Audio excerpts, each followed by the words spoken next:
Ika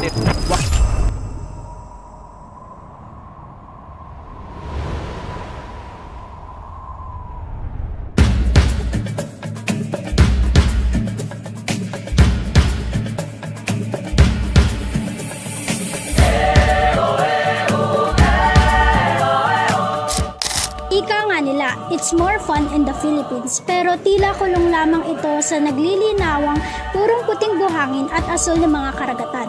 Kaya't papaano naman ang mayayamang kwento sa bawat batong pinagpatong-patong upang mabuo ang kwentong nagpatibay sa bawat Pilipino. Magandang araw mga kababayan at mga kaibigan mula sa iba't ibang panig ng mundo. Ngayon ay samahan nyo kami upang alamin ang isa sa mga lokal na komunidad dito sa Intramuros, ang Kalye Cabildo. Teka lang, saan nga ba nagsimula ang salitang Intramuros?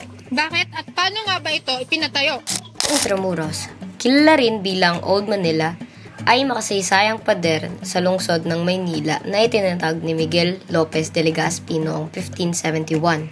Ang pangalan na Intramuros ay nagmula sa salitang Latin na intra na nangangahulugang loob at muros na nangangahulugang pader. Kung sa ilalim ng napakaraming taon ay nasa digmaan ng Intramuros, paano nagkaroon ng local community dito? Ayon kay Esterpante, mula sa kanyang educational discussion mula sa Intramuros Administration, matapos ang ikalawang digmaang pandaigdig, hindi nagtagal, ang ilang tao ay lumipat sa loob ng pader ng lungsod at dito nanirahan. Ang Maynila ay nakaranas ng krisis sa pabahay na nagdulot ng pagtaas ng bilang ng mga informal settlers sa lungsod na pinalalapan ng pagdagsa ng mga lumipat dahil maraming tao ang nawalan ng tahanan mula sa mga probinsya na tumatakas sa naging kaguluhan sa gitnang Luzon noong 1946. Kaya ang mga pader ng Intramuros ay ang nagsilbing tahanan para sa maraming desperadong residente ng Maynila. Ito ang nagbuo ng lokal na komunidad dito. Ngayon, ang Intramuros ay binubuo ng 5 malalaking barangay at kilala bilang ika-5 distrikto ng lungsod ng Maynila. Dito, hindi lamang mga istruktura ang magpapaalala ng nakaraan, kundi pati ang mga tao, kanilang sining, pagkain at inumin. Sa gitna ng mga makasaysayang pook dito, matatagpuan ang mga establisimento na bahagi ng Baluartilla de San Francisco Javier.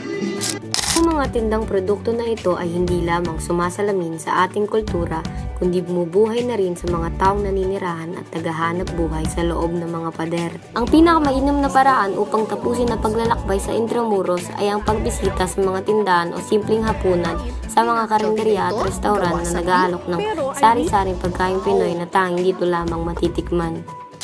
Sa bawat sulok ng Intramuros, mararamdaman ang tibok ng puso ng pananampalataya at kultura ng mga Pilipino. Sa kabila ng kolonyal na kasaysayan ng lugar na ito, hindi naging hadlang ito sa lokal na komunidad upang makapagtatag ng makabuluhang tradisyon sa lugar.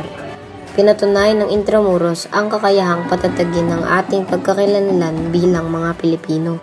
Sa loob ng mga pader na ito, ating matatagpuan ng isang komunidad na buhay sa kasaysayan, kultura at tradisyon.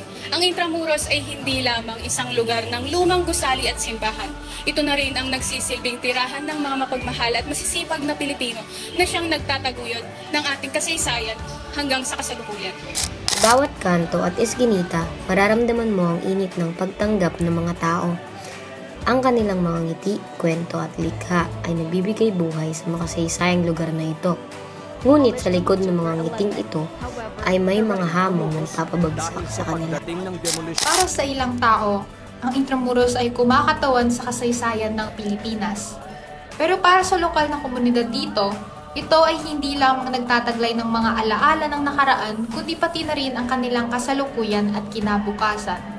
Ang mga taong ito na nakatira sa mga barong-barong at payak na tahanan ay siya ring mga gwardiya sibil, gabay sa turista, kutsero, super, kusinero, may-ari ng munting tindahan, tagalinis, at mga nagtitinda sa kalye. Sila ang tunay na puso at kaluluwa ng Intramuros. Bawat isa ay may mahalagang papel sa patuloy na paglago at pag-unlad ng lungsod na ito. Ang Intramuros ay hindi lamang isang destinasyon. Ito ay karanasan na magdadala sa atin pabalik sa nakaraan habang tinatamasa ang kasalukuyan. Halina't tuklasin natin ang mga kwento ng Intramuros at damhin ang tibok ng komunidad na nagbibigay buhay dito.